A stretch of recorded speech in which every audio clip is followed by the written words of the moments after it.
Hey Bleeding Cool viewers, Dan Wickline here. Some of you know I cover the DCTV shows here on the site, and I'm going to try something new this week now that the Arrowverse shows are back. I'm going to try to do a brief recap of all the shows for the week and just cover it. There'll be lots of spoilers in it, so if you haven't seen the shows or don't care about spoilers, then great, follow along. If not, go watch them and come back. But I'm going to hit the highlights and talk about what's going to come up real next week. It's going to be short, quick, and here we go. All right, kicking it off on Monday, we had Supergirl. It's 5 months later, and Kara is still mourning the loss of Mon-El. Something she made happen, and she feels guilty about it. But, she did it to save the world, and, well, that's just the way it is. Her answer, stop feeling. Put her humanity aside, no longer be human. Not something you can easily do since she was raised partly by humans, so it'll be interesting to see how she does it. Well, it turns out it doesn't work that well because the episode focuses on what it means to be human, and there's some really nice moments of her friends trying to bring her back and to reconnect with her. Now, we also get to meet in the episode Morgan Edge, played by Adrian Pasdar, who is kind of a jerk, and he seems to be funding the John Byrne villain Bloodsport to blow up the harbor so he can do a rebuilding project. Turns out, not really a nice guy. So, Morgan Edge, bad. We also get to meet and get our first look at Odette Annabelle playing Rain. Now, at this point, she's just humanish and is protecting her daughter, but it seems like she's going to be unleashed. So how long has she been on Earth, stuff like that, be interesting to see.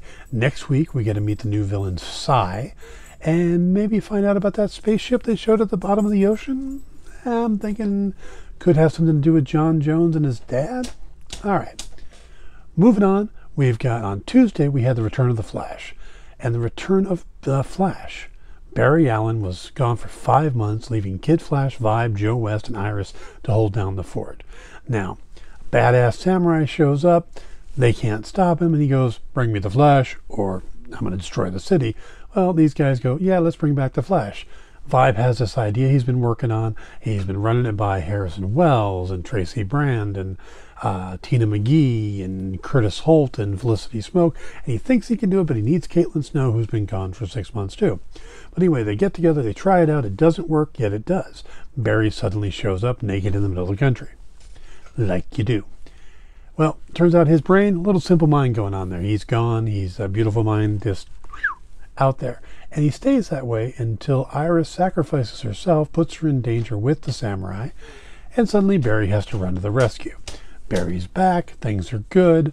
When we find out that Caitlin is somehow tied to this guy Norvac and her boss, who turns out to be the blacksmith, and we get our first look at the thinker and the mechanic who built the Samuroid. That was the interesting part. Cisco names it Samuroid, but they call it Samuroid. Are they listening? Okay.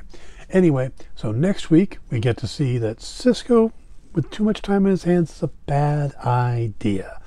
He made some tweaks to Barry's uniform or his outfit, and the suit's going to malfunction a bit. Yeah.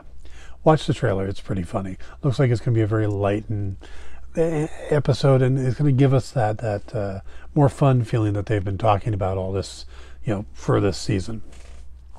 Now, after that, we got the return of the DC's Legends of Tomorrow, and we get to see just how badly the team broke time. Well, it turns out very badly. We had dinosaurs running around Los Angeles, just a horror scene, except it got taken care of like that, because Rip Hunter shows up with his very efficient time bureau, and they're just popping these dinosaurs back to where they belong. Turns out the Legends aren't needed anymore. Rip goes, bye-bye, go back, you're no longer needed, and he takes the Wave Rider away. And the team ends up going back now.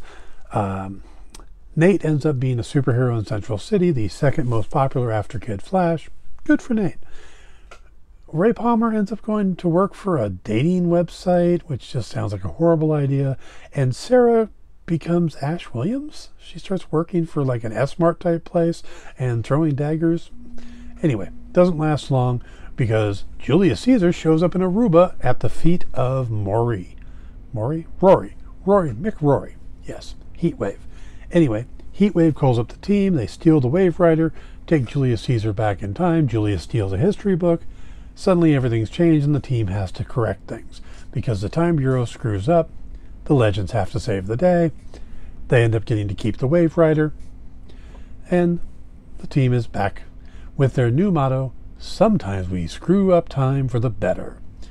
I actually like that motto, and it was a lot of fun. The show is absolutely crazy, and that's what's great about it. They embrace the insanity. As Mark Guggenheim says, the show is always just an inch away from jumping the shark, and that's where they like to stay. Next week, we get to meet P.T. Barnum, and we get our first live-action appearance of Bwana Beast. That's right, Bwana Beast. I think they should already give him his own show. And finally, on Thursday, we got the return of Arrow. Now, everybody was kind of looking forward to this one because, well, last we saw them, Lian Yu was blowing up and most of everybody was on the island. Oliver and William were on a boat with the dead Adrian Chase. Everybody else was in the middle of the explosions. So, let's hit real quick. Curtis Holt, okay. Felicity Smoke, okay.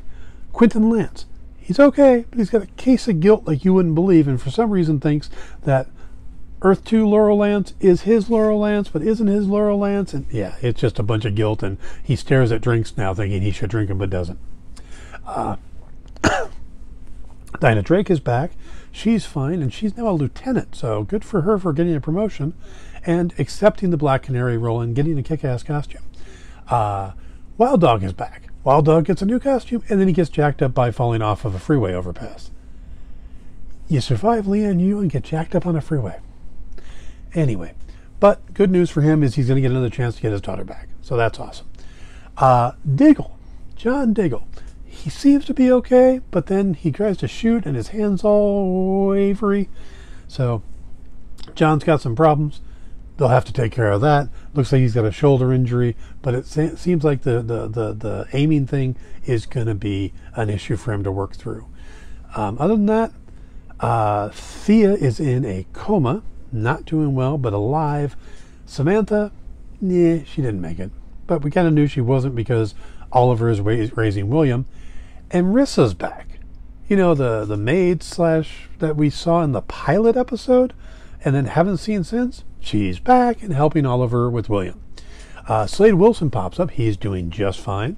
And he's tracking down his son, Joe. The information Oliver had for him turned out to be good. Now he's heading off to find him. So he just showed up to say goodbye. Kind of nice. And other than that, it seems like a pretty straightforward episode. Black Siren blows some stuff up, all to try to get a prototype T-sphere from Curtis. And she has a benefactor now, who I'm guessing is Michael Emerson's character, but can't say for sure. They just kind of do one of those side glances where you don't see who it is. Oh, and Oliver Queen is revealed to be the Green Arrow on national television. So Oliver's going to get some splaining to do as the FBI shows up to figure it out. That's pretty much where we are right now. So next week we get Cy Villain, Barry's suit going crazy, Oliver trying to explain that he's not the Green Arrow when he is, and Bwana Beast. Again, Bwana Beast. And Billy Zane as P.T. Barnum. That's it for this week. See you next week.